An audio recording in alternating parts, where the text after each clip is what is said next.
এই মুহূর্তে সবচেয়ে বড় খবর, দ্য বিগ ব্রেকিং নিউজ। আপনারা দেখছেন সঙ্গে প্রগতি নতুন ইউটিউব চ্যানেলে সবাইকে স্বাগত জানিয়ে শুরু করছি আজকের প্রতিবেদন।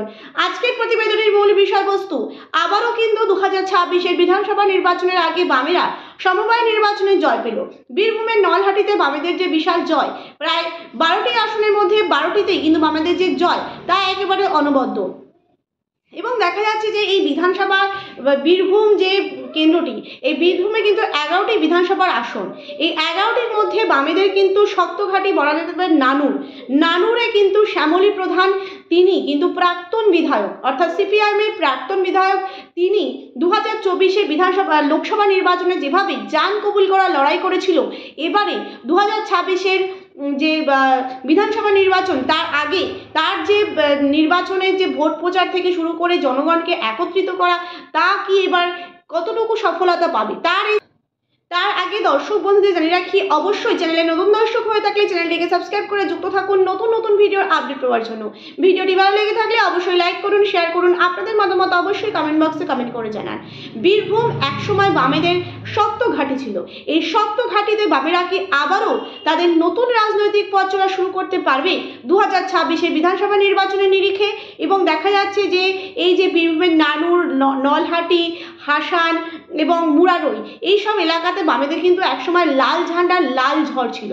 সেখান থেকে এখন এই অনুব্রত মণ্ডলের গড়ে বামেরা কি তাদের নতুন রাজনৈতিক পথ চলা এবং তাদের হারানো গৌরব ফিরে পাবে কি, সেই নিয়ে কিন্তু বিস্তারিত আলোচনা।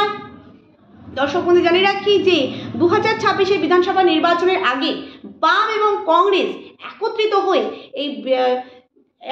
হয়ে কিন্তু এই বীরভূম থেকে বিশাল জয় পেয়েছিল। কারণ সমবায় নির্বাচনে বামেদের যে জয়, বাম এবং কংগ্রেস একত্রিত হয়ে, তা কিন্তু একেবারে অনবদ্য বলা যেতে পারে। এবং এই বীরভূমে আমরা দেখেছি সেখানকার যিনি কংগ্রেসের প্রাক্তন বিধায়ক, তার যে একটা প্রতিক্রিয়া, এবং মিল্টন রশিদ, তিনি কিন্তু বাম এবং কংগ্রেস একত্রিত হয়ে লড়াই করুক, তার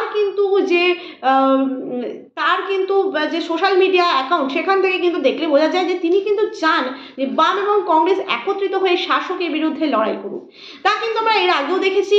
এবং দর্শক বন্ধু জানিয়ে রাখি যে এই যে 11টি আসন বীরভূমে, সেখান থেকে এবার বামেরা কতটুকু তাদের হারানো গৌরব ফিরে পেতে চলেছে। এবং শ্যামলী প্রধান, মিল্টন রশিদের মতন একাধিক নেতৃত্ব, তারা যেভাবে লড়াই করে শাসকের বিরুদ্ধে, তারা কি এবার সফলতা পাবে? প্রিয় দর্শক বন্ধু, সবটাই কিন্তু নির্ভর করে মানুষের ওপর। কারণ সেই যে 1977 থেকে 2011 সাল পর্যন্ত বামেরা কিন্তু এই পশ্চিমবঙ্গে তাদের কিন্তু ক্ষমতায় ছিল। এবং সেখান থেকে 2011 সালের পর থেকে এবং 2024 সাল পর্যন্ত কিন্তু এখানে কিন্তু তৃণমূল রয়েছে। এবার মানুষই পারে এই পরিবর্তন আনতে, সবটাই কিন্তু নির্ভর করে মানুষের ওপর। এবং শাসকের যে দুর্নীতি, শিক্ষা দুর্নীতি, কয়লা চুরি, গরু পাচার থেকে শুরু করে এবং নারী সুরক্ষা দিতে ব্যর্থ, এবার কি মানুষ এই সমস্ত বিষয়কে মাথায় রেখে কোন দলকে বেছে নেবে এবং কোন রাজনৈতিক দলের তারা ভোট বাক্সে ভোট যাবে, সেটাই কিন্তু দেখার বিষয়। প্রিয় দর্শক বন্ধু, এই ছিল আমাদের আজকের প্রতিবেদন। ভিডিওটি ভালো লেগে থাকলে অবশ্যই লাইক করুন, শেয়ার করুন, আপনাদের মতামত অবশ্যই কমেন্ট বক্সে কমেন্ট করে জানান।